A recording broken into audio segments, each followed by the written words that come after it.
It is the real Kyper and Bourne show. We are live on Sportsnet 590 The Fan, Sportsnet 360, and Sportsnet Plus from 4 to 6 Eastern.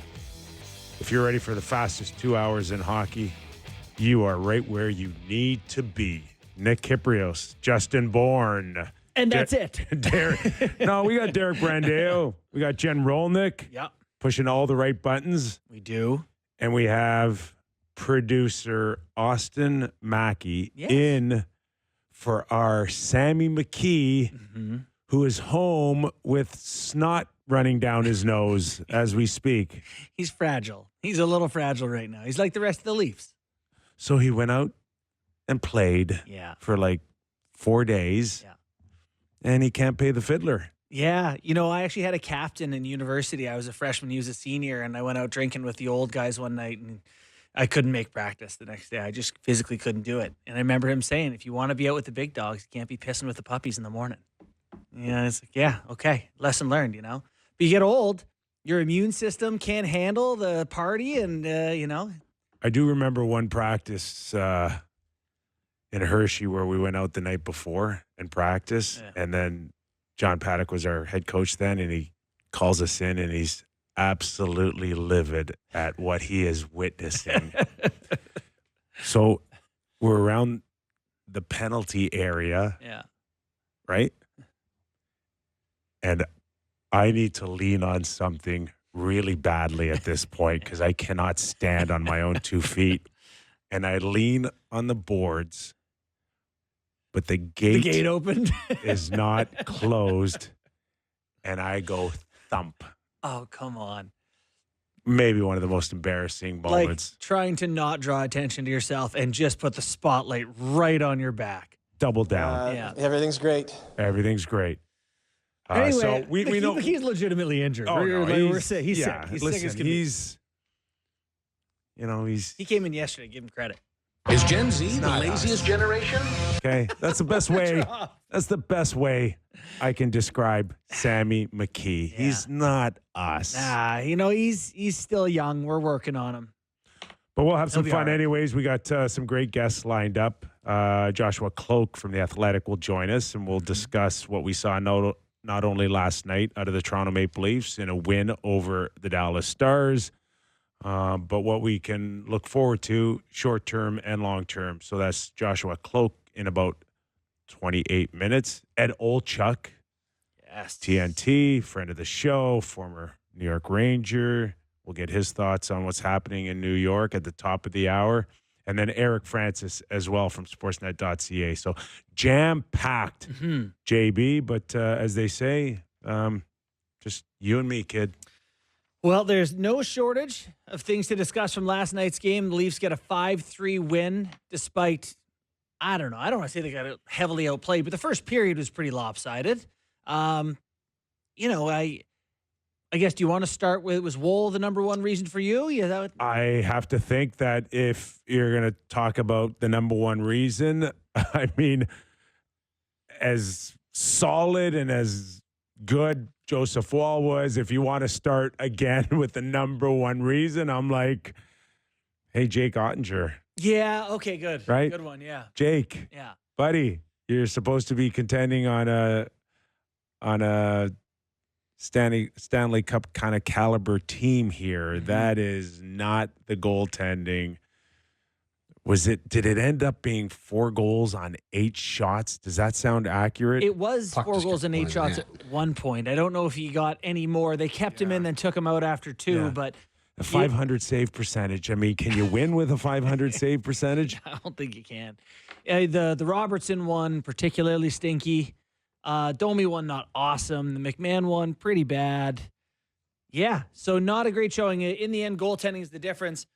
I just got to say, it is nice covering the Toronto Maple Leafs when they're on the right side of these goalie nights. Because we did some years there where it was like they should have won. They were the better team. They outplayed them. They can't get a win. Here it's like, I don't know if they didn't necessarily deserve to lose. They played a pretty decent road game after the first period, but the goaltending is the reason it happened, the reason they get 2 points. So what you're saying right now is if we include the playoffs, the next 65, 70 games should balance out all the bad years Is that what you're telling me? I would take it, and I think Leafs fan would if all the balancing came in April and May. Just give us all those ones back then. So, yeah, we do have Craig Berube. Do you want to start with the overview or just go right to the goaltender? Let's just do the overview first, and then we'll get into Joseph Woll, and then what could look much different in the net as early as tomorrow night for the Toronto Maple Leafs. But first, our first Kyper's Clipper of the day belongs to Craig Berube. Well, the goalie was good for sure. I mean, I thought that, we responded on goals, Our third line responded and tied it up. They had a great game, I thought. Overall, I just thought, puck play and, decision-making at times wasn't great tonight by our team. But, we found a way to win. Our goalie was really good, and, we did what we had to do. Okay, finding a way to win seems to be an ongoing theme. Yeah. And they do. And the one thing that stands out to me is I was getting this text as the game was going on, but when they get up, they've blown the lead, least the fewest leads in the NHL. They can shut it down. So I think that's part of finding a way to win is if they get a lead, even if they don't deserve it, they're kind of able to shut it down, hang on. They didn't used to be able to do that. Just do your job. No, and it has to, your first inkling is that it has to be a good sign. Mm-hmm. It's not one where you want to keep going to the well on. No. And you can appreciate the great goaltending that you're getting, but it has to do a lot with not only just great goaltending, but I don't know if it has to be led by Chris Tanev. Is that it's still hard to get to the Toronto Maple Leaf net, even if they're scrambling in their own zone. Yeah, they had some comment last night from someone it might have been Nil, it might have been something like that, talking about Tanev when he was with Dallas.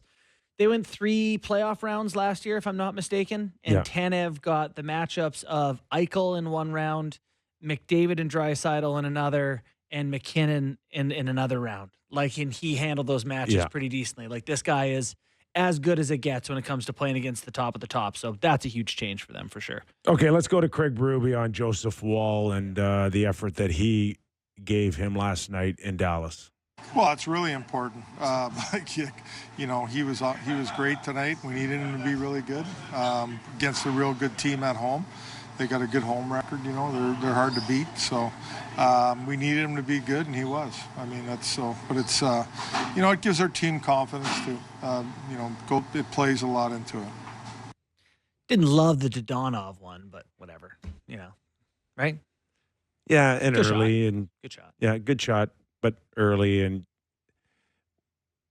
when you're looking like you're not ready to start a period, you're thinking, okay, is this the start of? It's going to just be a tough night, but it doesn't faze them. No, and I'll tell you. So at that time, I went and bet on Dallas. After the first period, I was like, the Leafs have no shot. they were getting pumped in the first period, and then what changes it? They go down 2-1, and I'm like, licking my chops. Not that I want the Leafs to lose. It's a happiness hedge. Either the Leafs win or, I win some money. Anyway, Rupe Hintz, 2-1. They have the lead. He has a breakaway, chance to kind of go up 3-1 and pull away in Dallas. Great breakaway save. They go back the other way. Domi shoots in the net. It's 2-2. 15 seconds later, Robertson scores. All of a sudden, it's 3-2. That's Joseph Woll not getting rattled by the one he gave up, staying in it, and huge save for them. Yeah. I got to admit, watching Joseph Woll, though, this is me. I don't know if it's you or any other Leaf fan, but there's always a sense of, is he going to get up? Is he? Oh, yeah.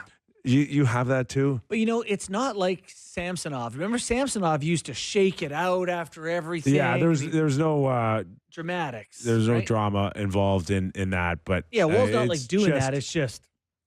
I think for Leaf fans, it's just the way it is. And this is uncomfortable. I made a comment, I don't know, maybe 3 or 4 weeks ago that perhaps the Leafs the goaltending depth has never been better. Yeah. Right? And perhaps they can use one of them as a bargaining chip. But, I don't know if they can. You need them all. And Collect all 4. it's just the way it is that you don't know if at any given point that any of these guys are going to disappear. They do have a history there, and how can you move one of them? And we'll include Matt Murray, who all indications are will be called up and start tomorrow night in Buffalo. He'll actually. So you've been saying since the start of this year. So actually, in April last year, maybe you were saying Murray's name.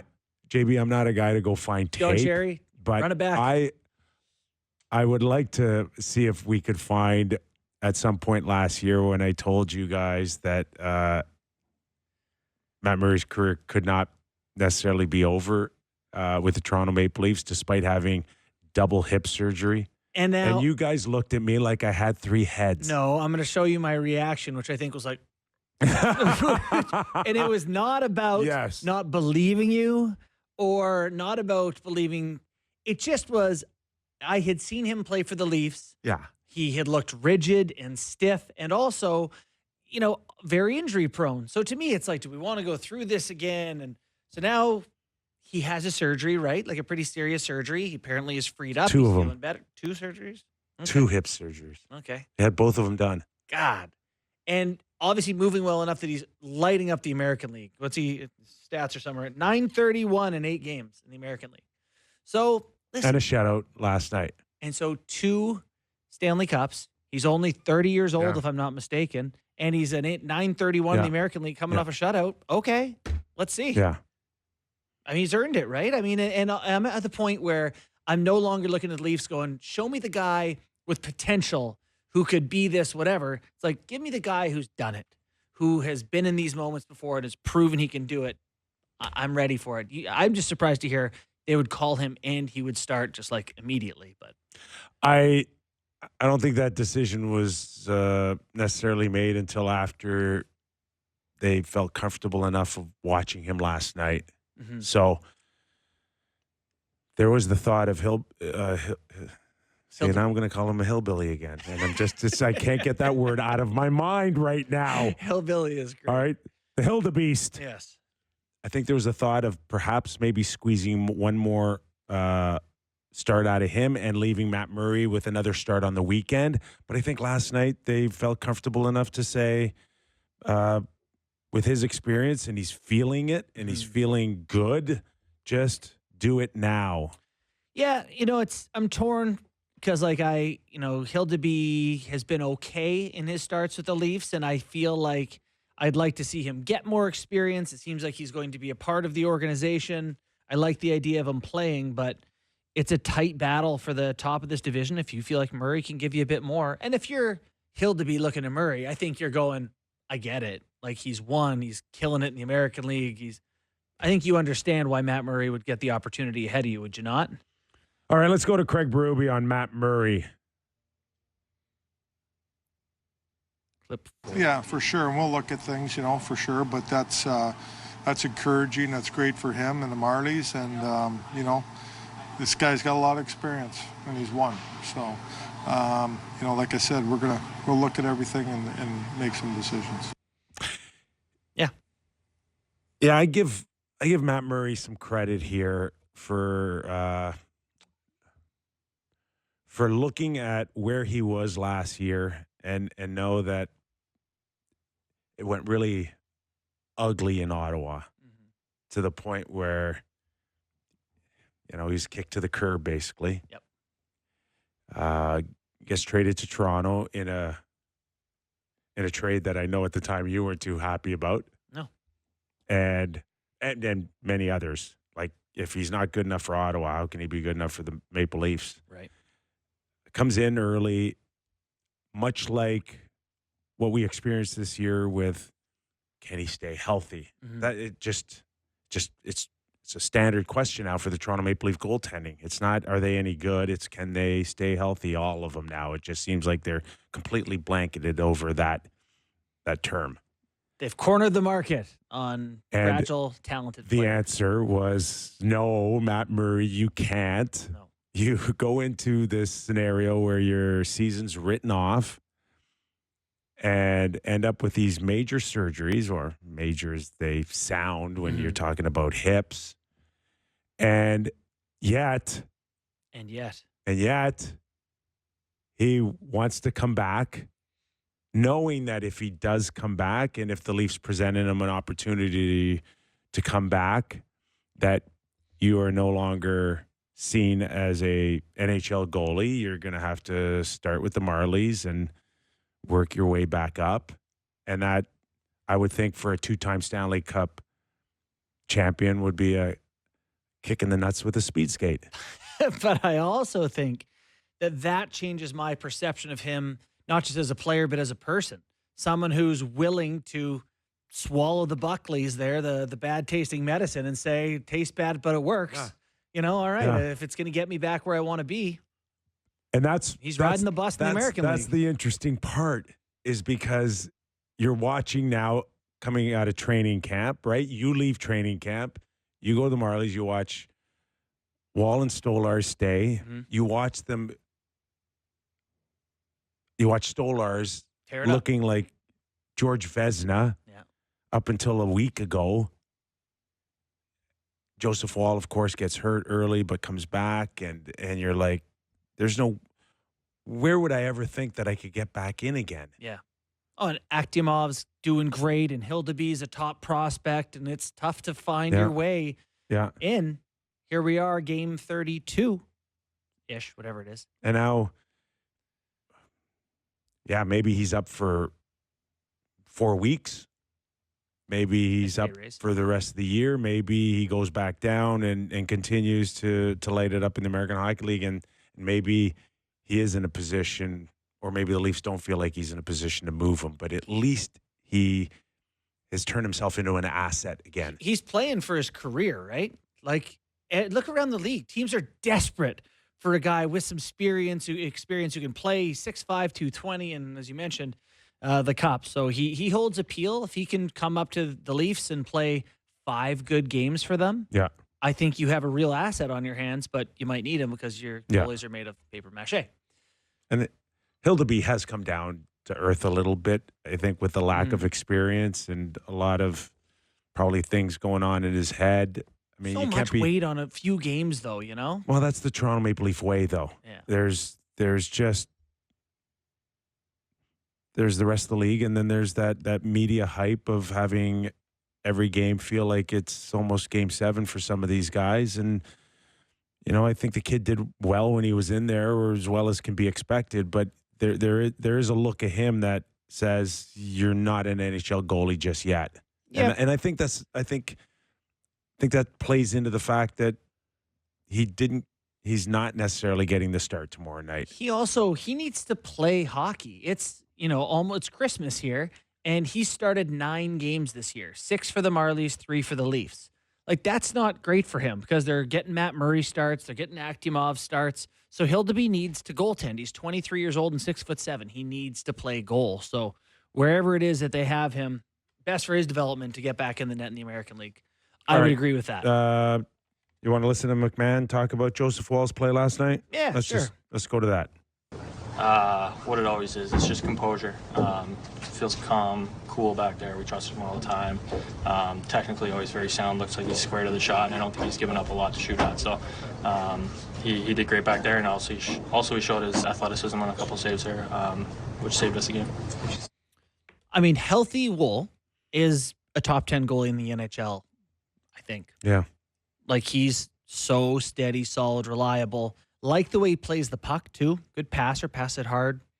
So, yeah, all good things. They get picked up by the third line last night.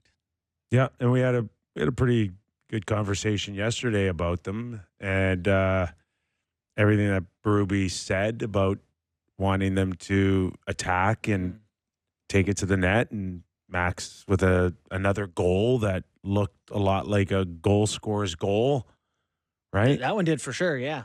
So, good sign. You just kind of roll with him right now. Yeah, you offered Jim Nill, Nick Robertson, and I don't think he would. He missed his chance. Yeah, and I don't think the Leafs make that trade right now. No, they don't want that deal. That's no good for them. But, it is interesting, the debate about, is that line sustainable, usable, playoff worthy, whatever you think. Let's start with the coach, clip 2, and then we'll follow up on that. Well, that's huge. I mean, that secondary scoring, and I thought they were really good tonight, worked really hard. You know, their reloads are great, and that's why they scored a couple of goals, is by reloading hard and breaking plays up and then, you know, attacking the other way. Yeah, that's fine. They played hard. A little bit of a water bug look, eh? They're just buzzing, Yeah. scooting, and Is it like wildly unreasonable to suggest that Nick Robertson could figure it out? you know what? It's just whether or not you believe in needing more size or you don't. Yeah. It's just it's a fine line. Like I still do every once in a while see him getting bounced out around a little bit. It's all you'll see that for his whole Right? career. And you will. And it's not like players like that can't succeed. Mhm. We've seen them. But it's just a matter of whether you believe that he can overcome it and still find ways to be a threat and create that energy that third lines need to create. I feel like he's one of the rare people where I want him to play less physical. I do not want him to think he's playing Craig Berube style hockey and run into people. I want him to play like Marner and Kane and Caulfield and small players who have a unique asset, in his case his shot, Yeah. and just don't engage in the stuff that's going to get him hurt and expose him. And Max Domi needs to, and McMahon can do that. So 2/3 of that lineup, or Yeah. Well, I mean, McMahon obviously is a physical presence. He can do it. Domi has some edge, some agitator. He knows how to play in traffic. I don't think Robertson does, really. I think he has a coach that's like, we need you to do this. And it's like, I don't can know. they look like that playing 12 minutes, 14 minutes? Can Nick do that? I think Nick can. I can't help but think, like, let's say I'm covering the Leafs in round one and they're playing whoever in the first round. Could, whatever, pick a team. And Robertson's on the other team. It just feels like he's a guy, if he gets the puck in a dangerous area, you're worried about him. So, I don't know. I still, I said he could score 20. So what's he at? 4? 3. 2 in a row, baby. Is that 3? Can he get hot? I think he can. Yeah. So are you turning a little bit more for Nick now? He's finding it a little bit. Yeah, I am. I think that there's still a chance he's a 15, 20 goal guy this year. Wow. Yeah. That's If he plays. what do we got? 50 games to go? Yeah. 50, under 50. Yeah, just Right? under. 48, Just 49, under. something like that. And you think he's got 15 goals in him? I do. I think he has 15 more goals to score this year. God, I hated saying that. It's okay. But I do think that. So there it is. Yeah, you called it at the beginning of the season. But here's the entertaining part.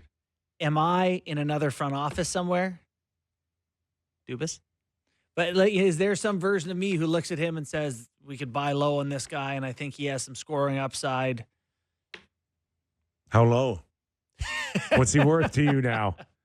If you're the Leafs right now and you think someone's been watching him the last 2 games, what do you want? Well, the only reason a I would third consider rounder? him for a pick. A 4th rounder? No, third. But only reason I would consider him for a pick is that you would use that pick on whatever guy you're going to get at the deadline. Whatever you're talking about, a centerman or whatever. You would, it's like savings. You could put that into your asset savings account to spend. Well, you got to make sure, because at least when it's all said and done, you still have a guy that is adding depth to your organization. If someone gets hurt, you can step in. You better make sure that third is going to turn into something else and you don't sit on it. Well, if he can score 15 more, maybe you don't want to trade him at all. I don't know. But we can't go to break without discussing the first line. Yeah, we still got some time. So, yeah, absolutely. So, it doesn't appear like they're breaking up according to practice lines. Good. That they're still together. Good. Willie Nylander, Matthews, and Marner. So, First impressions. First impressions is, yeah. Don't be too fancy. They Right? stunk in the first, man. They stunk out loud. Matthew stunk. But I know it pains you to say that. It does. Great hockey players, elite. What is going on? Because I just don't see the power. And I'll go to that first goal, Sam Steele. Okay. Why does he not go to the inside? Okay. And like on so many times over his career, we've seen him not only catch him, but steal the puck off of him. And then that's what's always led to, hey, he's Selke material. He's a great 200-foot guy. All of that talk was based on how many times we've seen him steal pucks in his own zone. I saw none of that. Yeah, I thought he got better. I don't see the power and the oomph that we've seen in the past, and that's my first impressions of watching him. My thought last night. So it's like a miscommunication with McCabe. He's F3, and if you're lively, you got a good pep in your step, like you just take the inside track, right, and try to use your big body, big frame, good stick, keep the steel to the outside. But I thought he wanted to lift the stick, kind of went behind him, kind of hoping to, and couldn't catch him. And that, to me, was just like, God, he doesn't have that nitrous, that burst of speed, or the whatever that I'm used to seeing. I did think he kind of warmed up as the game went on, but so that to me made their line look kind of rough at times. But I think that line needs time. I think when you have more complicated components, people who are really, I think it takes some time. And even if you're not going to be line playoffs, which they're not, I think you need them to gain comfort with each other for when you need a goal. It's 3-2 in the third period, and they're going to throw them together. Let them get a few games of reps in December. And that third line bought them time for Willie to eventually shoot it in the net. But, it is their elite talent that they score. Marner makes a great stretch pass. Matthews floats a little sauce. Nylander tucks it in. Yeah. Bob's your uncle. Yeah. They can do that. But I do think they could use a little time to just figure out what's it like, where do these guys like to go, because they're going to be out there chasing games in the playoffs. Is there a real chance now that we look at Matthews and go, whatever was bothering him, whatever kept him out for 9 games is still there? That's my concern. That's my concern, is that he went and got magic potion injected into his vertebrae, or whatever happened. We have no idea. But whatever happened, and now it's like, I'm not better. And that's my worry. Not about December or January, but what do we need to do here to get the Matthews that we know he can be by April? If that includes not playing for a month here, so be it. But wow. Right? You're playing for the cup. You're playing for playoffs. You don't need him now if something's still going on. I mean, maybe I'm overreacting. Maybe he's had a couple but he should have his cardio by now. He's played enough hockey that he should feel fine, right? Maybe he's just not in shape. It's possible, but I'm throwing stuff out there right now. But I thought that. But now it's been, how many games he played now? 10 games since he's been back? Even if he didn't do anything, he just played 10 hockey games, he'd be in shape. Yeah. In theory. So. Yeah. He just doesn't seem to have any puck luck either, too. No, which has posts all over the place. Which has been his trademark, is that he could just find ways to get open for a split second, and then boom, it's gone. Well, and often he'll shoot a puck in the past that didn't seem that dangerous, and it's just like, oh, it's in. Like the goalie just oh, wow, caught him off guard. Yeah. This year, his shooting percentage on wrist shots is 8%. Last year was 18%. So something on that wrist shot is not as effective for whatever reason. I'm still interested long term if Marner and Willie at times, who both like to handle the puck, can read off of each other. I'd like to see them play together.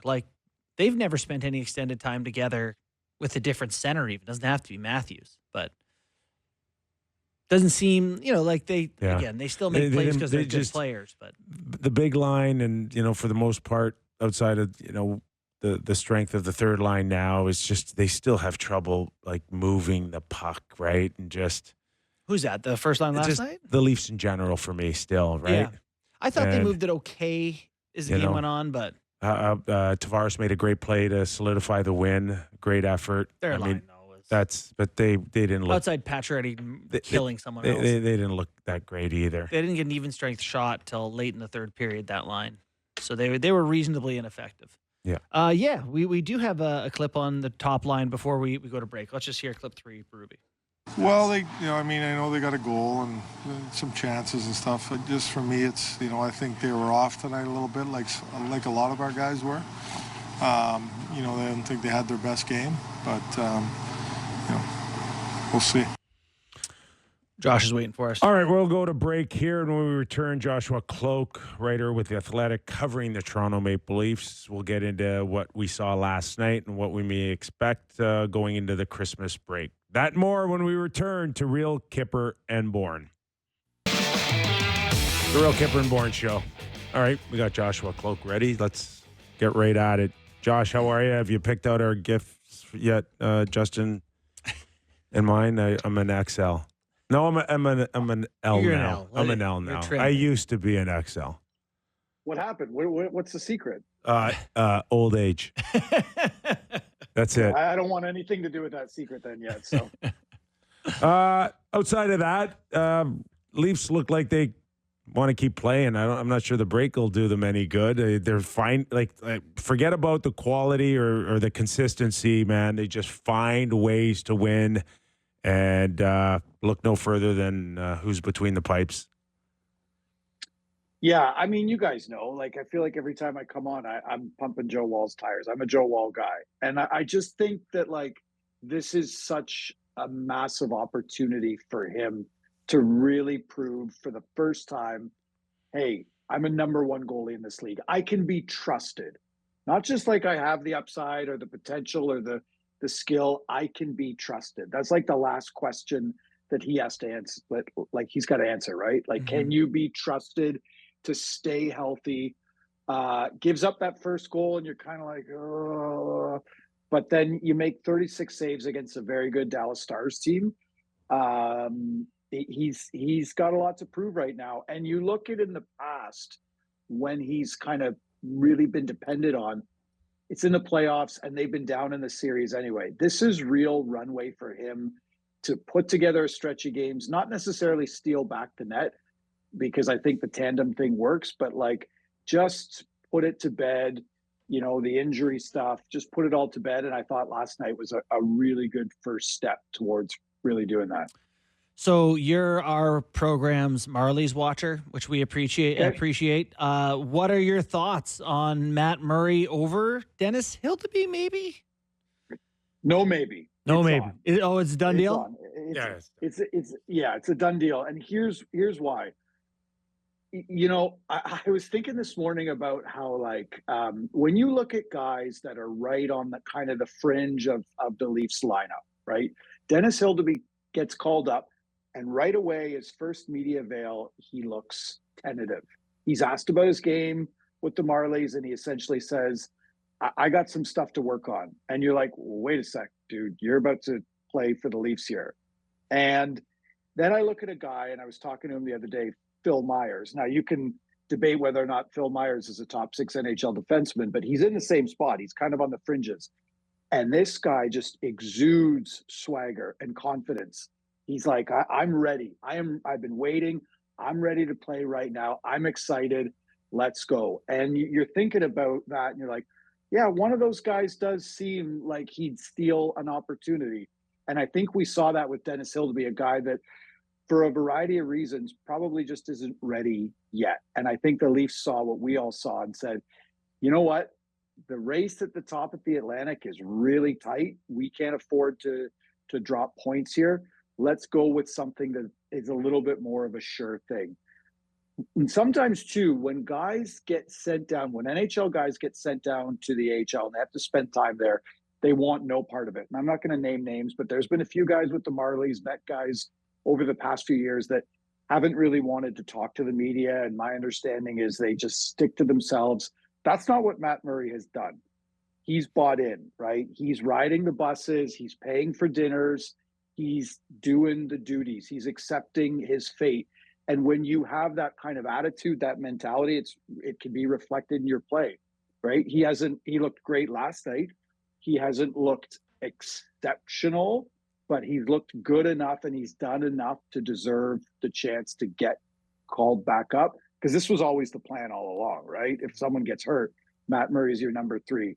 So wouldn't surprise me at all if he starts tomorrow night in Buffalo. So, Josh, and I brought this up in last year's show where I said, don't be surprised if the Leafs go back and bring back Matt Murray after cleaning up his health issues, and then JB started dry heaving I wasn't on the show.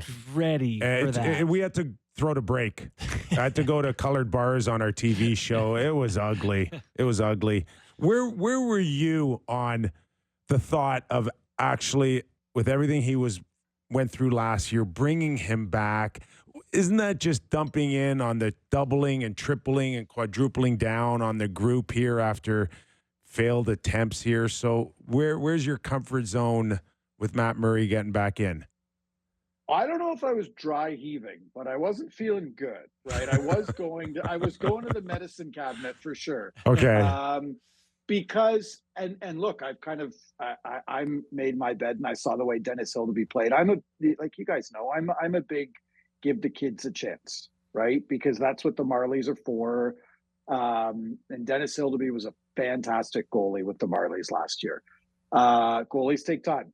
Goalies take longer than forwards. Like, look at Joe Woll. Like, he was drafted the same year as Auston Matthews.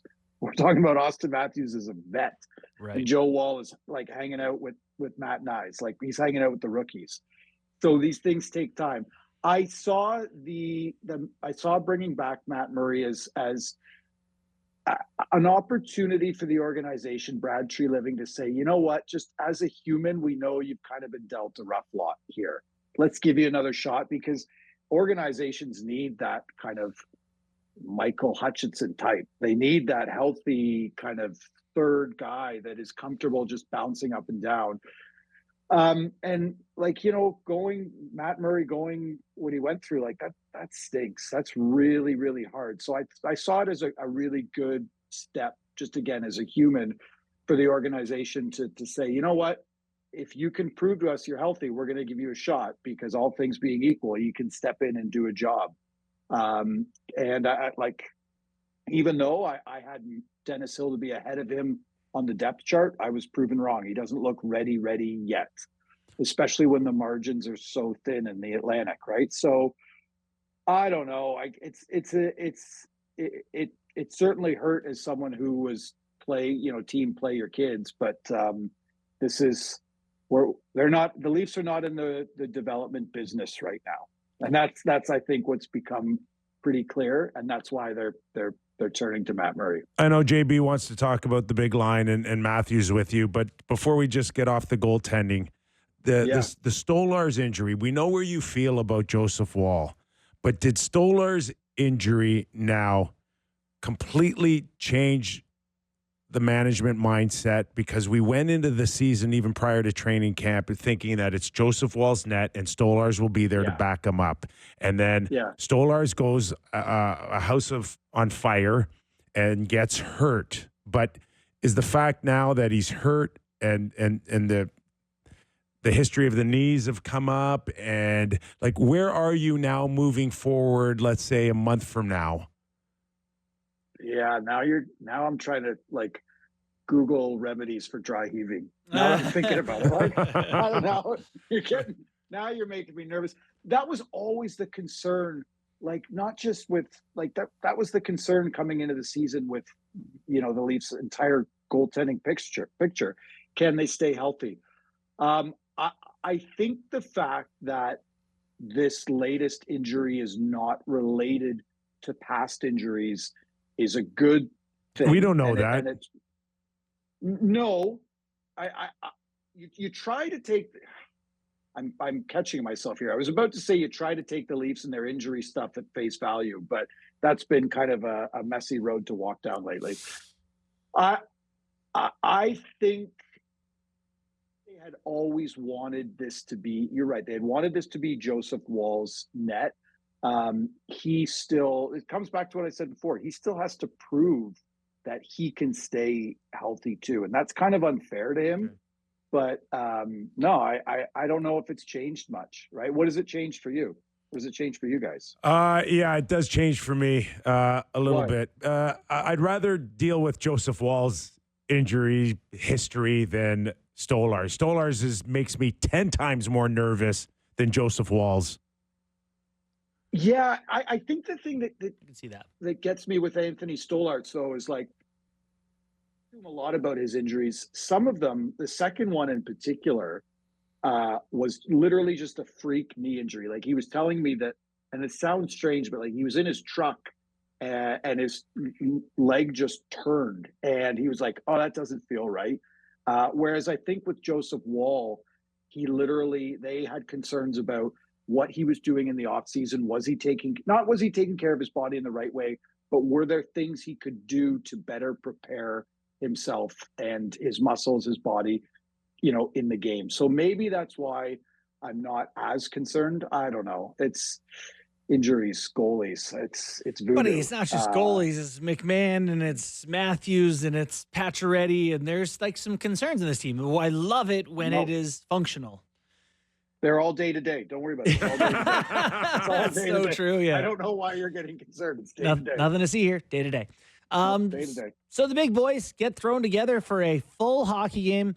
According to Sportlogic, last time it had happened was in 2020. According to William Nylander, it had never happened for a full game before. What are your thoughts on them finally trying it for a game? And I don't know, maybe it going imperfectly and what that means now.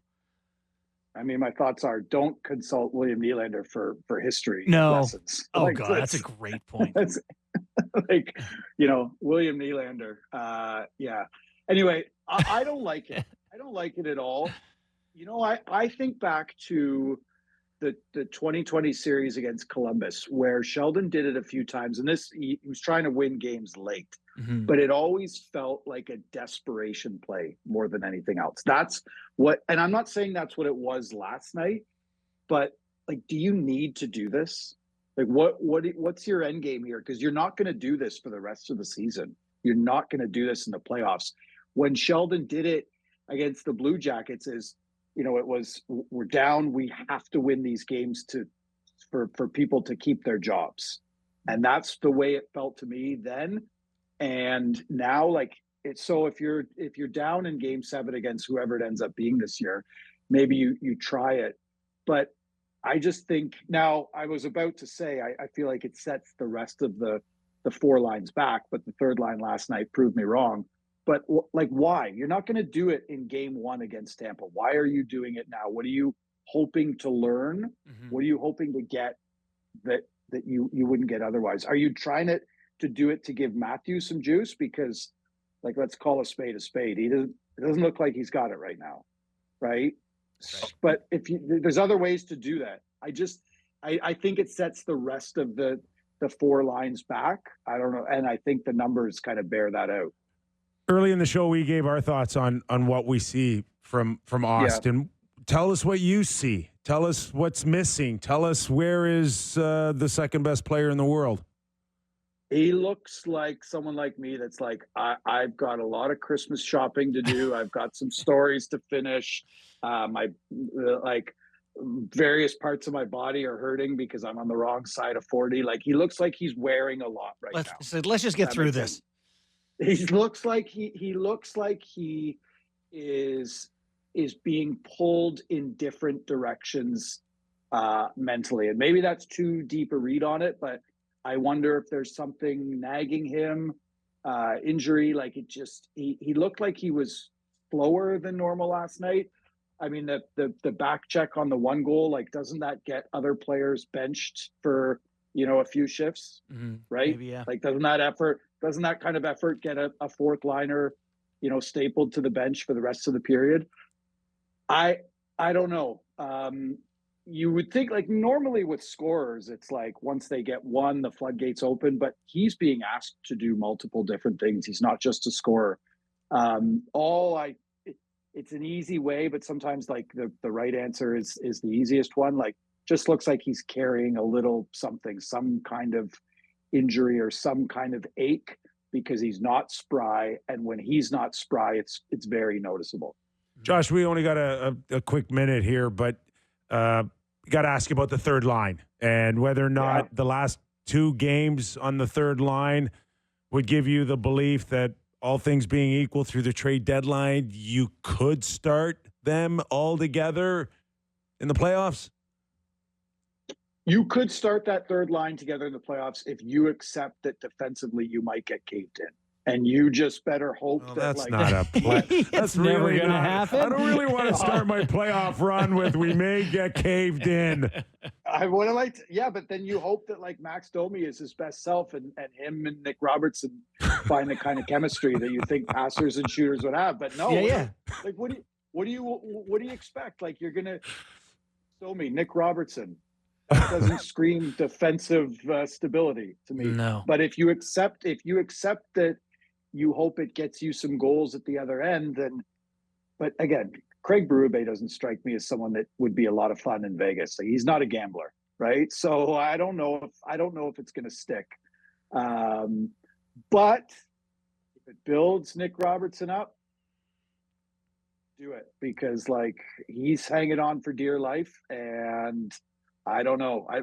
Where's the trade value? What are you really going to get from him? So you're best off to me to just like keep trying to get a goal here and there out of him, because like that might be your only option right now. I proposed to Jim Nill the other day, just trade him for your brother Yeah. straight up, because Jason ain't doing Yeah. a whole lot better Why right didn't now in Dallas. Why didn't I think of that? There you go. It was right there for Hey, you. Joshua, great stuff, man. Thanks for joining us. Really appreciate it. Yeah. Okay. Take care, guys. Thanks, Cloak. Yeah. Joshua Kloke, Athletic. If Nick Robertson were to get traded, our show would have to fold. So- We would have no content. So I think for no other reason, if you talk about the big three on the Leafs now, Mhm. you could claim that is the most expensive line in NHL history. Yeah, well, it is currently the most expensive one, so logically it would carry out that Ever. this is the most Right? expensive line in the history In of the hockey. history of the game, which is, I don't know, $35 million on that Yeah. line. It is. Does that sound right? Well, for this year, be more next year. La histoire du Like- hockey. You got better a, score some goals. You better not get You got- outscored 2-1. you got a name for the line? No, but I know the one that they proposed last night on the broadcast ain't gonna What is stick. it? What was it? Well, actually, hold on. No. I liked the one for the main line. is it? What is it? Cosentino had M&M. The M&M line. Matthews, Nylander, Marner. M&M. M&M. Okay. I like it. But he proposed calling the third but- line the but- remedy line, which I thought if was one not gets good. sick, then you got a green M&M, and everybody hates the green M&Ms. Well, apparently she's gone back to be. Oh, I'm listening to Derek. Apparently she's gone back to being racy. The green M&M. Oh, really? Yeah, apparently. Okay. All right. The inflation line, is that good for Marner, Matthews, and We'll work on it. We'll Okay, work on we'll it work on it. at the break. okay. Outside of that, I think we solved nothing with the goaltending situation. And No. we know Josh thinks Wall's the guy Yeah. moving forward here. I mean, it will be interesting. Let's say Stolarz comes back and he's healthy and Woll's healthy. Like, I don't even know who would start game one. I guess it's like see who plays better in the games before. But Woll is playing himself back into the 1A maybe So spot. does Matt Murray love coming back knowing he's going to play a horrible hockey club in Buffalo? No. Or is it like the worst scenario? You're set up to fail, right? Like they're on a 10-game losing streak. That's what our boy Sammy would say. Yeah. It's a loss tomorrow He's night. going to give up. Yeah. I don't want to talk about it. I'm not Okay. going to be Sammy on There that. you go. Just like that, our Leaf Edition hour gone. But we got another hour here to go. Eddie Olczyk, Edzo, will join us in our national hour. Just give him a chance. Just give him a chance. Give me a chance. Eric Francis as well. So do not go anywhere. Sir. Okay? You are right where you need to be on the Real Kyper and Bourne show. Back in a few minutes. All right, JB, let's take it live across the country on our national hour. The Real Kyper and Bourne show. We are live on Sportsnet 650 in Vancouver and 960 in Calgary. This hour of Real Kyper and Bourne brought to you by Bet365. We got Nick, we got Justin, we've got no Sammy. No, Sammy. He Partied It himself wasn't dry. the Oshawa Generals game, and it wasn't the Leafs in Detroit. It was that NFL. He could not handle the NFL. He went to Detroit to watch the Bills play, and that one buried him. But you know what? It's never the event that you go to that kills you. It's the I'm having so much fun. Let's carry on that kills you. And after the Bills game, I think they had some fun, beat up the old immune system. Yes. Officially has a cold, though, today, right? Is that official? He's sick. He's sick as a dog. It's on the IR. He is. Well, he's day to day, like the Leafs say. Could be back tomorrow day. Could be back in 300 days. Can we make money up like the salary cap? Can we get? If we're building it towards someone else's salary. Us. Oh, us. Yeah. We'll see what we can do. I'm not going to say anything. In a couple of minutes, we're going to welcome in Ed Olczyk. We know him well. TNT. Been on the show. We haven't had him on in a while, though. We thought we'd have him on because yesterday was apparently trade deadline day. I mean, what happened? All of a sudden, it's like, oh, P.O. Joseph went back to Pittsburgh. That's cool. They're making a push for some depth. Justin Bourne. Well, the bigger trade is Alex Carrier for me. Yeah. I like him. I think Montreal did real well here. I think they read my article yesterday. During the day, I wrote that teams like Montreal should be trading for players like Carrier. Carrier, sorry. Yep. Because it makes sense. Like they needed help bad, and you're not supporting the players you're trying to develop without players like him. He's a right shot. He's 28 years old. He's under contract. He's from Quebec. I mean, Justin Bourne they gave up. Yeah. Who was in and out or hot and cold? Yeah, he was healthy scratch 10, 11 times. Handedness, conflicted with some of their guys. They got a lot of lefties. Didn't make the best decisions for them. I'm not a huge. Carrier is not the biggest guy in the world. No. And they need NHLers, though, man. I know, no, I get it. And I think he competes, and I think he plays bigger than he is. Yeah.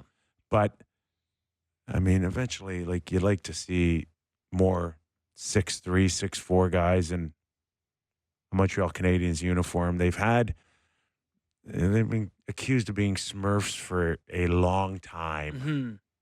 That Kovacevic in New Jersey, they let him go. He was a solid defender. But anyway, this makes them a little bit better.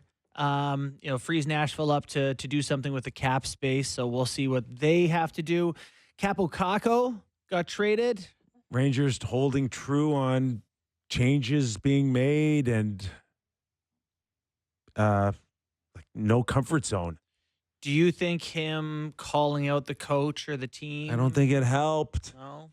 Right? I think it was a nail in the coffin. It was like, we need to get rid of someone. We need to change our culture. A 23-year-old goes in the media and says, they shouldn't have scratched me. They should have scratched someone else. Okay, let's welcome him in. Ed Olczyk, TNT, former NHLer teammate, former New York Ranger 30 years ago. And people are going, Eddie, fans are pissed in New York.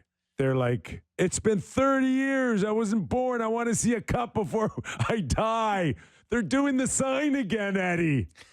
That's how old we are. Well, first off, happy holidays, boys. Nice to be Thanks, with buddy. you. Good to see you.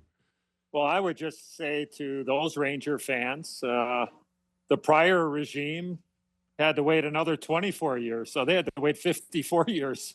So they're, it's getting a little long, but, considering where they were last year and the expectations going into this year and seeing the wheels completely come off here recently, I'm sure everybody is shocked. I mean, I know the talk around the National Hockey League is certainly that. And, we'll see if they can turn this thing around. I mean, I think for me, just watching them, Kyper and Bourne, and again, I appreciate you guys having me on.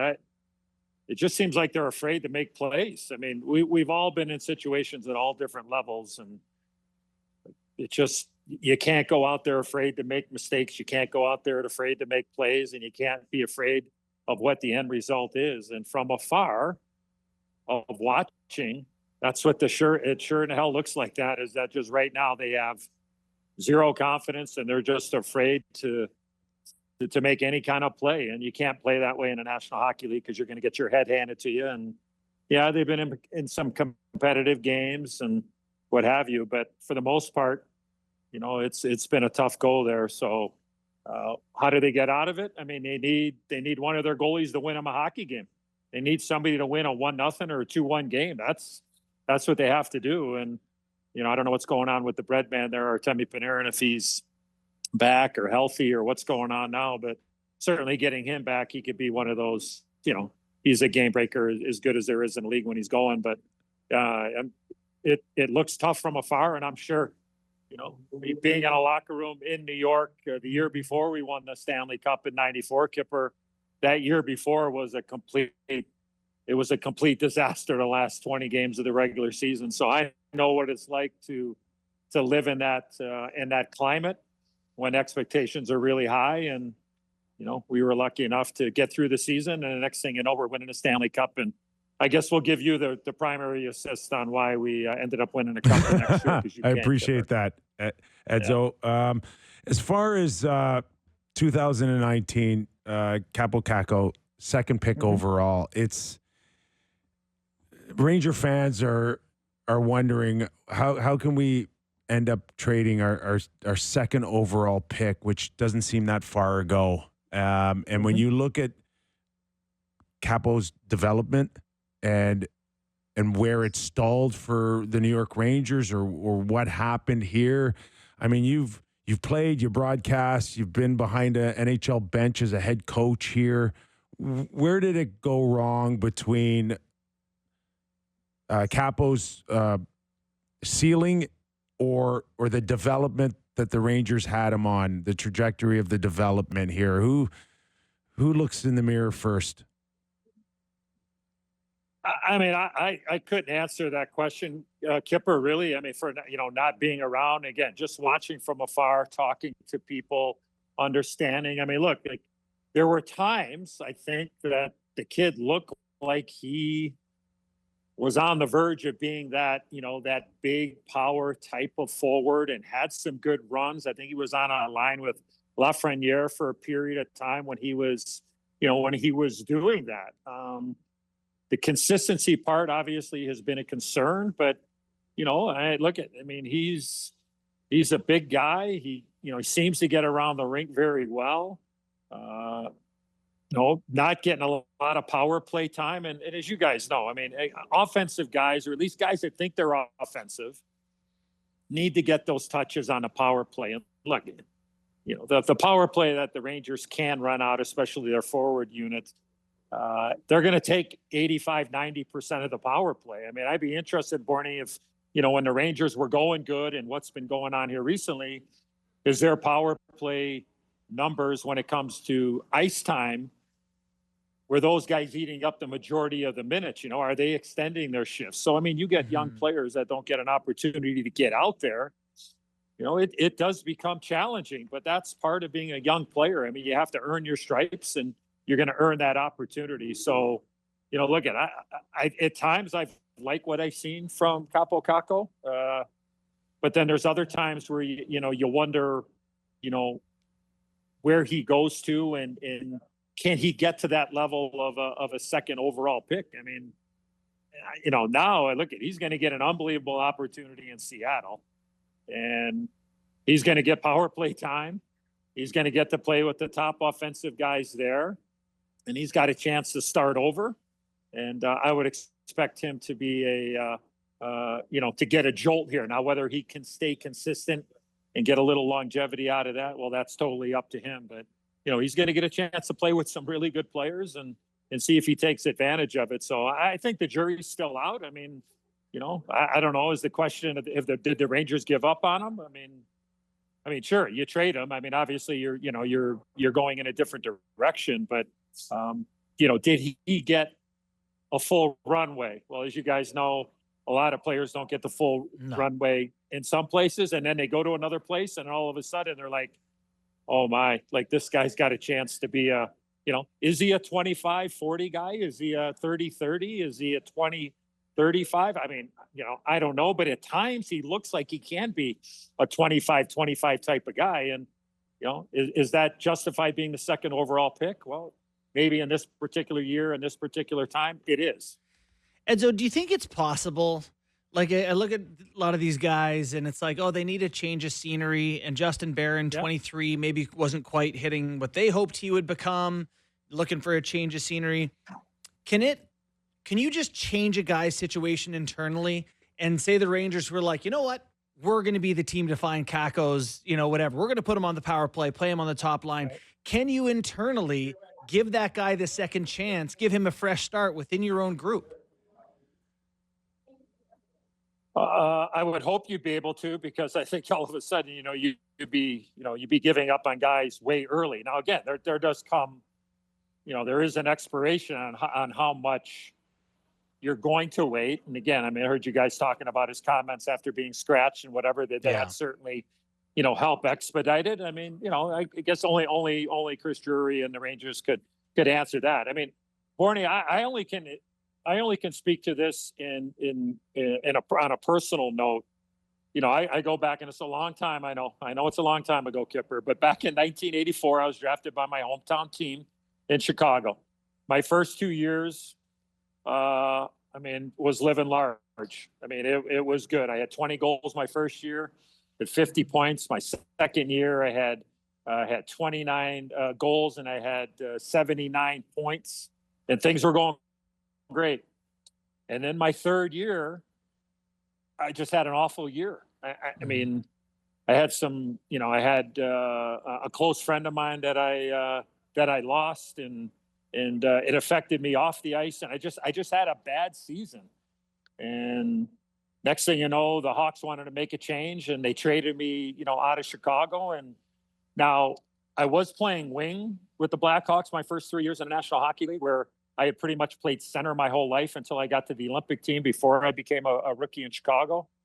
Like, I would never trade that opportunity in for anything and playing in my hometown. But what I'm getting at is that I went to Toronto, and they put me at center, and all of a sudden I had 42 goals that year. And, all of a sudden I became the player that I was the year before that awful year, my third year in the National Hockey League. So I think every situation is different. How does a player, react family-wise, professionally, just the style of system that you may play, the schematics, and again, what your role is. And I think for any player, you just want the opportunity to either do it or not. And whether or not he thought that in New York, that he really got an opportunity, well, it's gone now, and he's going to get an unbelievable opportunity in Seattle. So I think every situation is different, but I do believe is that a player can all of a sudden just feel like, okay, I can breathe a little bit here, and I'm going to go, and whatever my role is I'm going to go out there and execute the best I can. You're watching and listening to Ed Olczyk, NHL on TNT. So for the Rangers, stop calling me Ed, would you? Stop calling me Ed, would you? That's my dad. Stop it. Stop already. But I love it. I love it because I know that's coming, because I heard that 30 years ago. I heard that on this show. 30 years ago. Why would you do it then? Because I know. Why would you do it? Because I like getting, under your. Yeah, you do. I know you do. I know you do. Edzo. I know you do. Edzo, Ranger fans. Yes. What are Ranger fans getting in Will Borgen? Because you've watched him. Can he eat some of the minutes of Trouba's? Oh, damn right he can. Oh, Yeah. Will Borgen has got major watermelons between his legs. Like, he is a hard-nosed player. He can get matchups. He can be a change the momentum type of guy where he will drop the gloves. He will put a shoulder into somebody's chest. When he came to Seattle, it took him forever to get in the lineup. And then when he finally got into the lineup, man, oh man, like, he was, he got some tough assignments. Like, he played against Draisaitl a couple of games. And when they made the run a couple of years ago, like, he really solidified the top four in Seattle. When they made their playoff run, they beat Colorado and then eventually lost in 7 games to Dallas. He was playing with Jamie Oleksiak. He had Vince Dunn and Adam Larson there. And look, once general manager Ronnie Francis, who I thought had as good as a summer as anybody with going out and getting Chandler Stevenson and Brandon Montour, that right side D when Larson, Montour, and Borgen, that's pretty damn good when you look at a right side D. Yeah. I mean, the team should be better than they are, and they're only 500, but that right side was pretty good. And with Borgen's contract being up, they weren't going to sign him. And I think no doubt, Kyper, he will help the Rangers defense without a doubt. And he, like I said, he can play in different situations. Like, I'm not power play, but I'm saying you want to match him up, he can play in a matchup game. You want to play him in your third pair, go ahead. Do I think he'd be a good defensive partner for Keandre Miller? I could see a fit there. Now, in fairness, Miller was not very good. I mean, Trouba caught all the heat last year in the playoffs. Miller wasn't. He was right there on par with Trouba. I mean, he did not have a great playoff, and I don't think he is. I don't say he is at the same level he was last year in the playoffs. Miller, that being.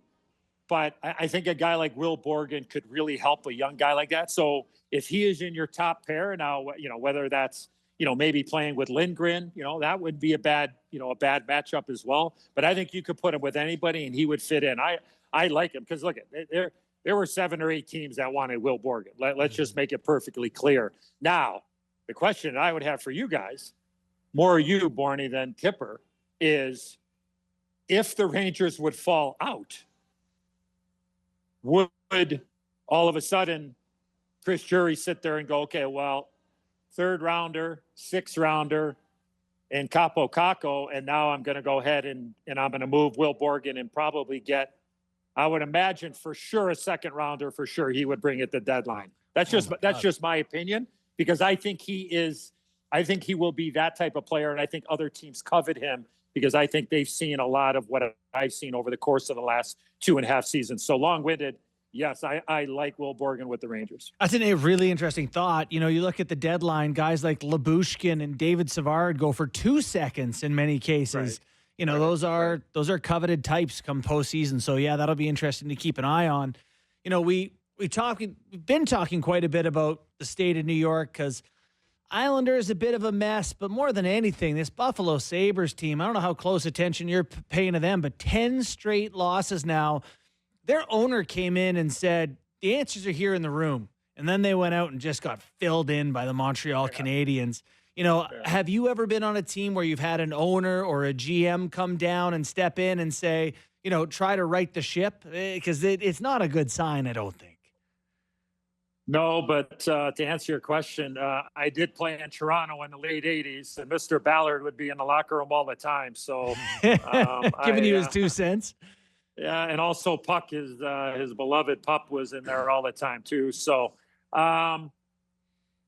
look at when I see Buffalo, and yes, I keep a very close eye on it. And over the years, you look at certain teams, you look at certain situations, and having come across Mr. Pagula and his wife Kim back at Penn State, where my son Tommy was the first captain ever for the D1 team out there at Penn State and Happy and Hockey Valley. And of course, the Pagula is donating, an unbelievable college rink there at Penn State. So, I know the family very well, and, the success that they've had obviously here with the Buffalo Bills, but, the hockey team has just been a tough go here. And, when I look at their team, I mean, I see a lot of the same players up front. And that to me is probably the biggest concern that I would have. Defensively, I mean, there's not a lot of stopping and starting, and that's a major concern. So, I don't know how it ends, but right now, and look, it didn't help with Kevin Adams coming out, whatever it was a week ago, 10 days ago, and sounding like there was excuses there where nobody wanted to come there, and no palm trees, no palm trees, like the ones behind you. Well. I'm in semi-seclusion somewhere. I can't Northern Quebec. I can't divulge exactly where I am, but in saying that, and then I think when he started mentioning the Buffalo Bills, and they did draft Josh Allen, and Josh Allen is going to be the MVP of the National Football League.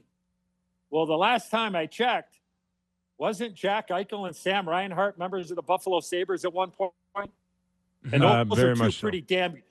those are two pretty damn good players the last time I checked. And one guy is either at the top of the goal scoring leaderboard in Reinhardt, and Jack has become an unbelievable two-way player in the National Hockey League. And I would argue is that at the center ice position, I would argue is that he is as good as there is.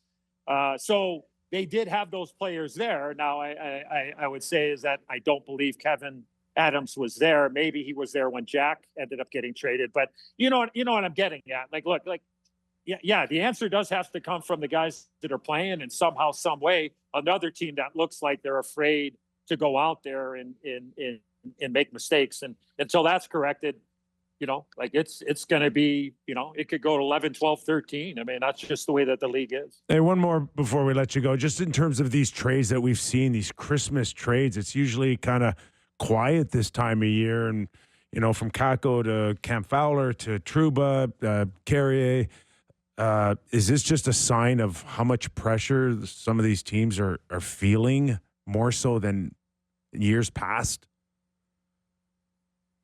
Yeah, I mean, as you guys know, sometimes there are cosmetics just for the sake of, hey, we're trying. The propaganda churn of making a move. When you see everyday guys that have the ability to go ahead and either get a fresh start or be able to be a difference maker, so to speak. So, the pressure seems. I think the pressure is even more. And I'm sure you guys can elaborate on this after you cut me off, but I think that when you look at, I think it's just if you look at the standings and you look at how competitive the entire league is and the closeness, and I still get a kick after all of these years when people sit there and go, "Oh, I can't believe how close it is," and especially when you get to the end of the season and what have you. But the 3-point game is why it's so darn close. And I think that's why the pressure is so immense, is because you have the competitive nature where, like teams that might be 4 or 5 points outside the cut line at the wild card feel like, hey, if we can, but if we could go on a nice little run here at 3 or 4 or 4 or 5 before we can get to New Year's, why can't we be one of those teams? I think you could throw a blanket around 12 teams right now and go, yeah, I can make a case either way, and they may be 3 or 4 below the cut line. So I just think the competitive nature and how close it is and the inner pressure of ownership and management are putting the feet to the fire of some people and saying, hey, like, either we're going to go one way or we're going to go the other. And you see 4 or 5 points, and most people equate it to only winning a couple of games and think they're going to be able to jump over 2 or 3 teams. Obviously, we know that's not the case because everybody else is playing. But I think the competitive nature is why you're seeing these types of moves. And I think we're going to see a whole boatload coming. And let's not forget that whole long break where everybody's going to have. So in February for 4 Nations, you're going to see going to have a lot of teams and people thinking about a lot of things for 15 or 16 days. Great stuff, Edzo. Before I let you go, just give me one impression of Mike Hartman screaming to Mike Keenan in practice. Well, I'd have to paint the picture first, considering that Messier, Kovalev, and Adam Graves would be out there in a practice session, but Gravy blew a lace, so somebody had to jump out for him, and it ends up being Hardy. And in all due respect, I mean, Hardy couldn't carry the puck in a pail for most of his career, but we loved him to death. And all of a sudden, they're doing a 5-on-0 shot, breakout, regroup, and then quick little D-to-D and shot. And halfway through, all of a sudden, Keenan realizes that it's not Graves, Messier, and Kovalev, but it is Messier, Kovalev, and Hartman. The whistle goes, and all you hear is, Hardy, what the fuck are you doing out here? Get the hell off the ice! So he stopped practice. Hardy left to get on the boards, and he started banging his stick on the boards, Borny, saying, give me a chance. I want to play. Give me a chance. But we love that guy. We love him. Guy. We love you, man. Thanks for doing this. Love you too. Thanks, Edzo. Edzo. Merry Christmas, buddy. Happy New Year. See ya. Thanks, guys. Eddie Olczyk. That's great. You know what?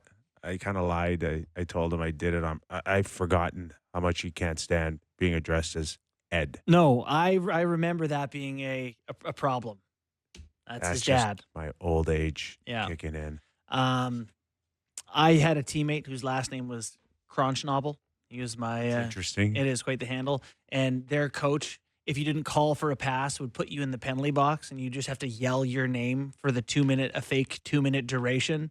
So he remembers sitting in the penalty box just yelling for 2 minutes. Your name. Kronschnabel, your own name for 2 minutes, which I loved. A couple things I have to read. Yes. Our 50-50 fortune supporting Food for Kids is now complete. Congrats to the winner, Arnal Baltazar from Toronto, who is now the GTA's newest millionaire, winning $1.284 million. Stop it. With Food for Kids receiving the same amount. Wow. An amazing final ticket sale that amounted to over $2.5 million. We can't get good coffee outside, and this guy got $1.2 million bucks. That's right. Thanks to all our listeners for making this such a great success.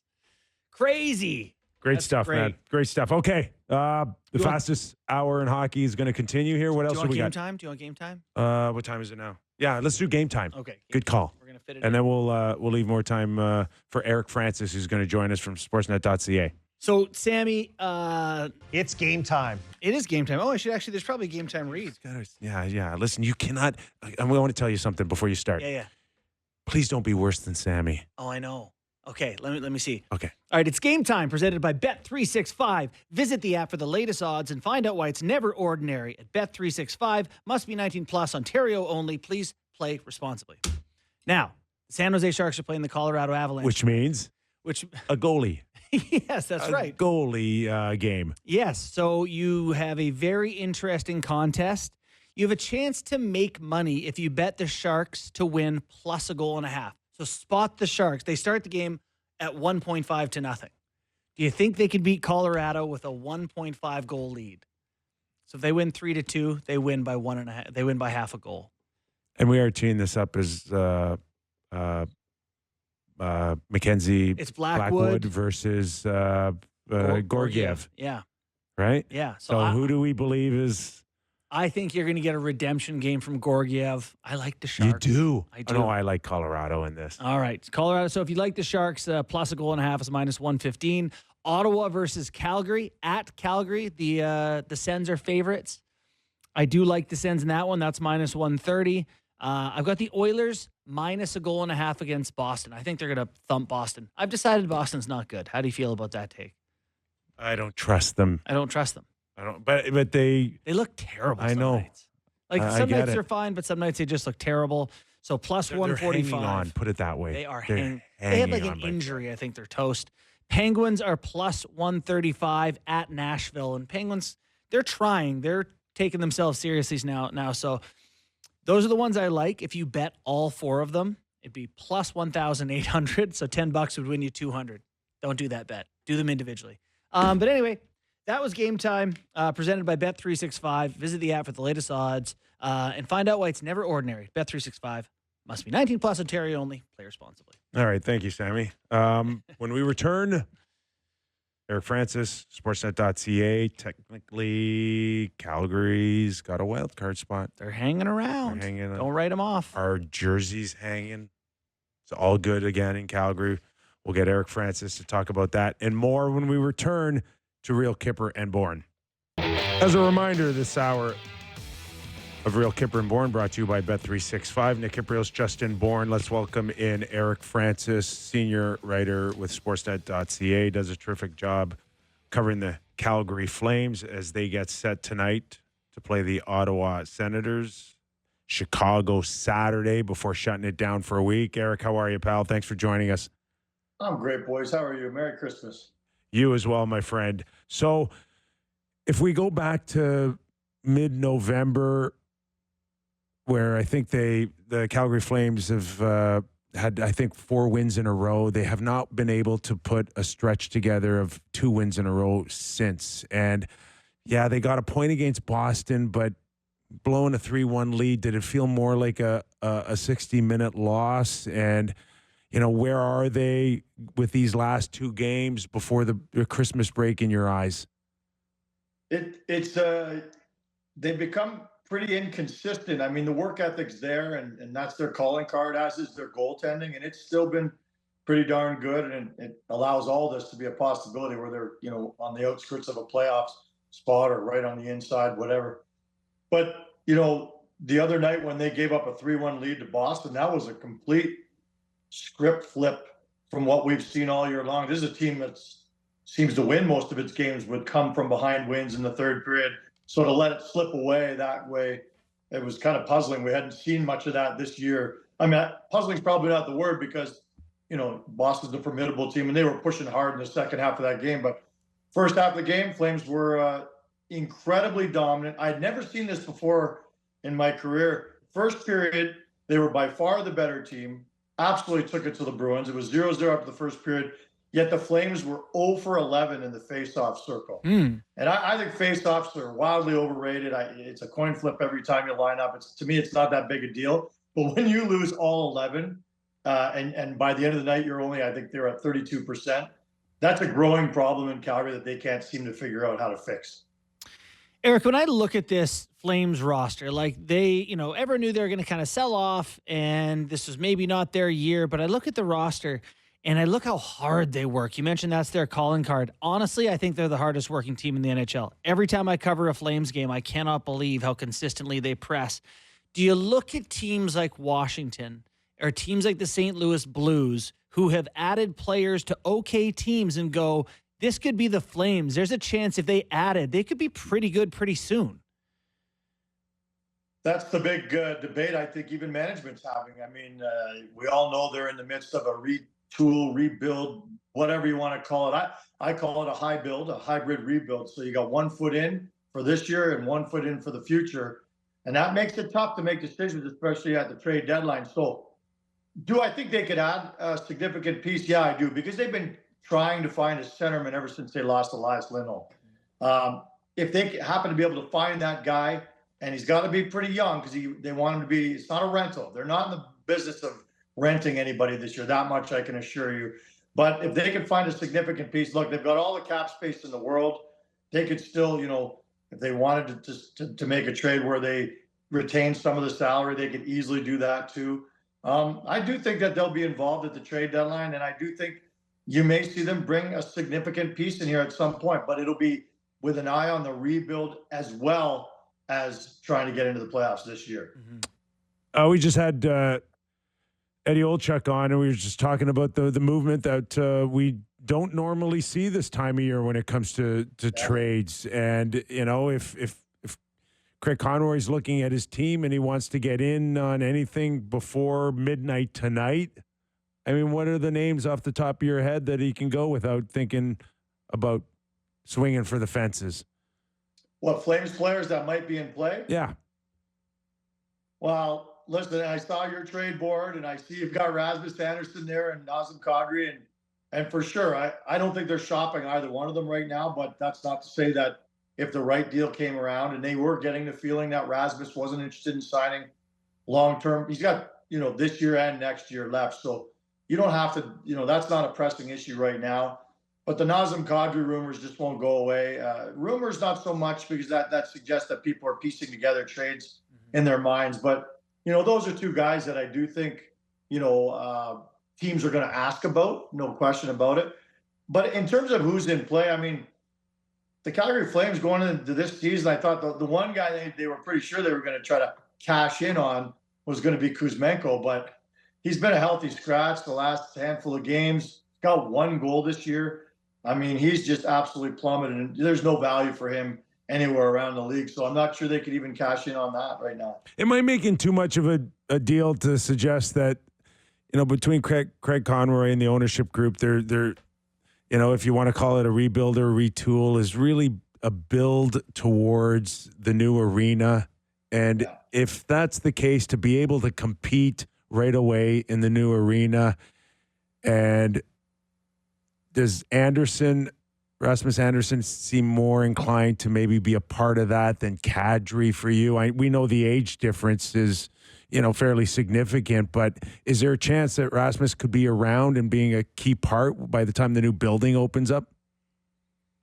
There's a chance. I mean, we've seen this recent history of guys all bolting town for greener pastures, sometimes for better, sometimes for worse. But what they did was this summer they went to Rasmus Andersson and said, look, we know a lot of your good friends and your Swedish pals were moved out this year.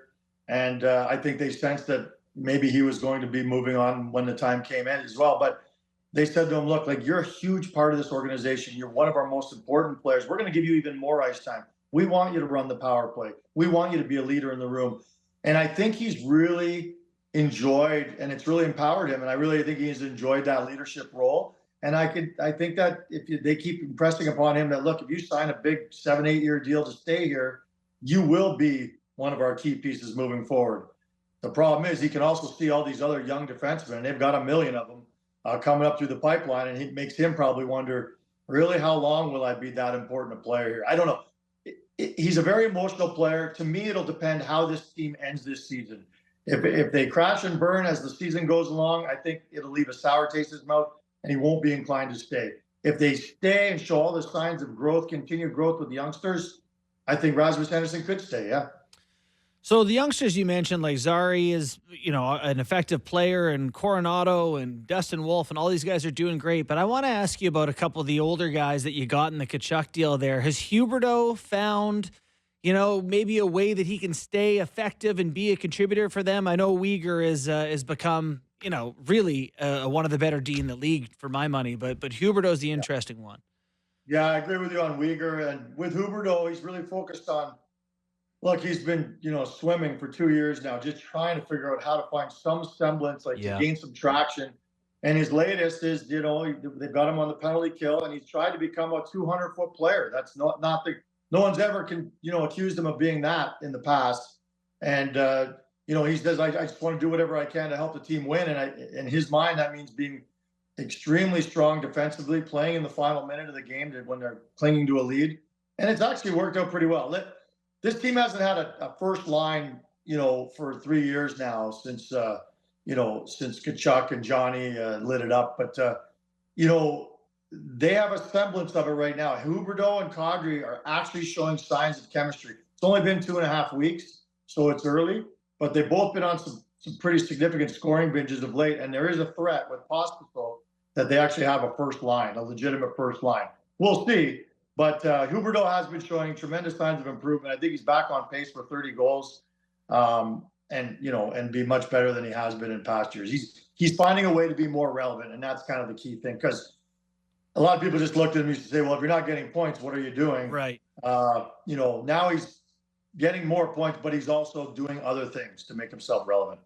We're talking to Eric Francis, senior columnist with Sportsnet.ca. You're going to see a very hot Ottawa Senators hockey club against Calgary tonight. As far as Ottawa playing as well as any team right now, that's one thing. But they also looking at a New York Ranger team that have given them a lot of hope here that they can hold on to a playoff spot here.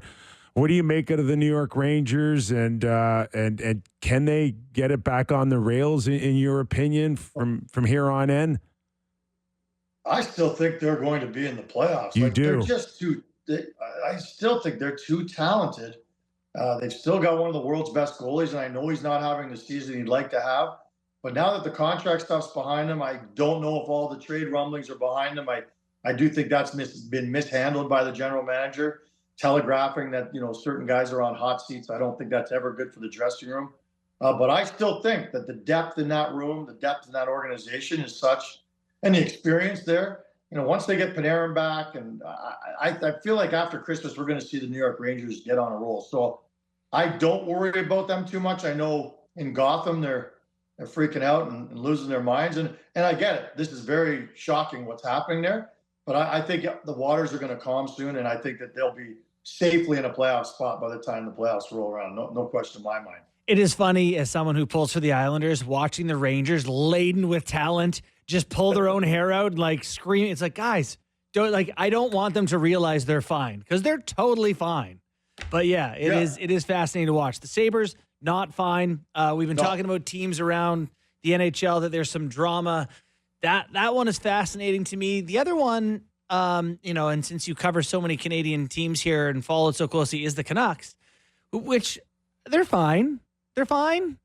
They're fine. I can't quite I can't try to talk myself into it. You got your ear to the ground. What are you hearing out of Vancouver? Come on.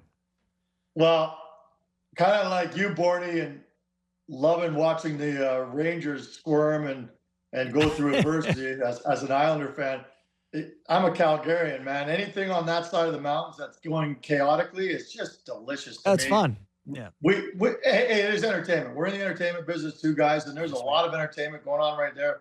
There's a lot of finger pointing. There's a lot of rumor and innuendo. Like all the things, actually, the Calgary Flames have dealt with that the previous 2 years. This year it's been quiet. I think it's partly why they're doing so well. There was so much noise surrounding this organization the last 2 years, and Craig Conroy repeatedly points to it and says, that was hard for us to handle. They're clearly having a hard time with it in Vancouver too. Again, you like to think that after Christmas things will settle down, but I don't know what it's going to take for those rumors and all that chatter to settle down. Maybe Elliott's got to stop throwing out trade proposals. That's an all-time, because Elliott doesn't do that often. So it was fun to see him just lob a grenade. That was a fun one. It was great. Yeah. It's great. And like I said, from Calgary, we like to lob grenades, and we can get them just over the mountains, just to land softly in Vancouver. It's perfect. So if the Rangers are giving Ottawa hope here, is Colorado doing the same in the Western Conference here? Only 3 games above 500 for a team that's got McKinnon, Makar, and Rantanen. What do you see there? I don't worry about them anymore because they've got goaltending. And I'm not suggesting that that's the proven solution, but they definitely didn't have goaltending before. And they addressed their number one issue. Like, nobody could look at them as a legitimate contender with that goaltending, the way it just continued to not come and live up to the standards of that organization. But I remind people too, like, hey, when they won the Cup, I don't think they thought that people didn't think they had the goaltending that year to win the Cup, and they made it work. So there's a chance to me that Wedgwood could be a big part of that solution there. So there's just too much talent there for them to not make the playoffs. Now, will they be a legitimate contender? That revolves entirely around their goaltending, if you ask me, because I think they've got so many other pieces. And they've also been decimated, guys, with injuries and all sorts of stuff. I feel like they're going to be just fine in the second half. Anytime you have like tent poles, like they have great players, like you think they'll make some deadline moves, shore that up, like they're going to get a bit better. So let's just say hypothetically, there is some spots, a spot in the West. The Flames could get in there eventually. I'm going to give you 3 teams in the West, and you tell me which one of them is the biggest threat to get in there. Would it be Utah, St. Louis, or Seattle? Which of those 3 teams do you feel like is a viable? Because, those 3 teams are not bad hockey teams, and I think all of them had some expectations that they would be at least near playoff teams this year. Yeah, I mean, that's an interesting question because they are very similar, aren't they? Right in that mushy middle, and you feel like they could go either way. I don't know. I'm a big fan of the Joey Decord, and I just kind of think that Seattle would be the team of those to kind of maybe break through and take another step. But Kakko could help. What's that? Kakko could help too, right? He's looking for a chance. That was a very interesting trade, right? I like taking your chances on a young, talented guy like that. So I think that would be my pick for the 3. Utah's just still. Look, they were so excited at the beginning. They got off to a pretty good start, and then I still think they're so young and they don't know how to win. Listen, I talk about a hybrid here, and whenever I talk to Flames ownership or people in management, they always cite like the Buffalo Sabres. They cite the Edmonton Oilers up until last year. Yeah. They cite Detroit. They say there's no guarantee that if you burnt this thing down that you could ever just snap your fingers and suddenly create a winning culture. Well, I think in all those cases, those cities I just mentioned, they don't have a winning culture, and they haven't for a million years. It's hard to just build that, when you feel like you're ready to do so. The Flames are still have a great culture here, and it's a pretty winning culture this year too. So I'm getting off topic, but I see a team like Seattle and Utah. They're right in that cusp. They could go one way or the other.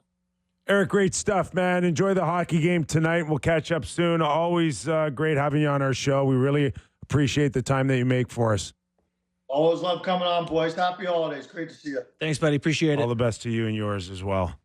I just wanted to follow up talk about Seattle. And, Kakko comes in. He's going to play with Beniers, right? He's going to play with Here's another guy. McCann. Yeah. Right, he's gonna play power play, as Edzo told us. He's gonna get every opportunity. It's really everything to gain and nothing to lose, because if you really think about it, like, again, what Edzo said is that they weren't going to sign Woll Oregon, meaning that he was going to walk for nothing. Yeah, at least with Kakko. He's a restricted free agent at the end of the year, but you could almost treat him as if it doesn't work out, just get rid of him. He's right? flippable. It's just it'll end up being a wash. Yeah, because and you weren't going to keep your defenseman. Yeah, and he's controlled. True. So I don't think it's that big of a gamble for Ron Francis. And I love the idea of saying, yeah, we think you've been misusing this kid. We're going to play him, in good spots and give him a chance to get hot, get his confidence going. And that Seattle team is like, they are just missing the top end, because they have a very solid team all the way through. They just really tough to break through when your best guy is Beniers, I guess, Chandler Stevenson, who's supposed to score, right? Well, 6.5, I think, for Chandler Stevenson, but he can't. He's not seen in that type of frontline carry a hockey club center iceman. Yeah, right? So it's like, who's supposed to score? I guess Jared McCann, but can score a bit, and maybe Kakko can come in and be a bit of a power forward that can score 25 goals. But also Edzo loved Borgen. Yes, he spoke very highly of his watermelons. He did specifically reference his watermelons. Yeah. Which, if you're the Rangers and you've just given up Trouba, you probably like having a guy with that equipment. Yes. Someone who's it's still very important. Is a very big factor in the game. And a big part of the reason why, I'm sitting here today. It's to hang in there. Some of these guys, I don't know. You had baby watermelons. Yeah, just little grapes. To hang in there. It's okay. Yeah, these guys block shots like Chris Tanev. Watching him eat one-timers from guys, just like, God, that's not fun. Zach Hyman's playing with his eyes shut. He looks like a Toronto trash panda out there. There are times when you're watching these games, and we're going to see, I think, 9 tonight when we go into the weekend and things shut down. But you can tell sometimes the focus isn't there with the boys, right?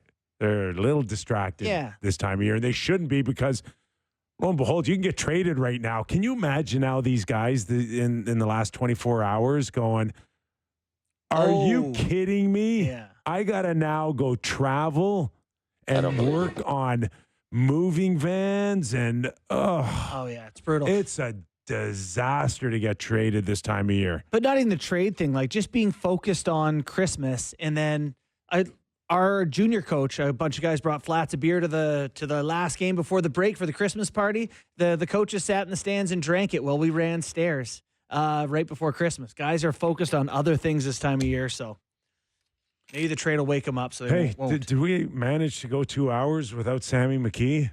We did. The key was our guests, because we stink. We can't do it by ourselves. No, we need guests. Yeah, we need play drivers. Joshua Kloke, Eddie Olczyk, Eddie Olczyk. And Eric Francis, thank you very much. Enjoy your games. We're back tomorrow. Off the Rails Friday, I believe. Woo. Doug McLean will find him.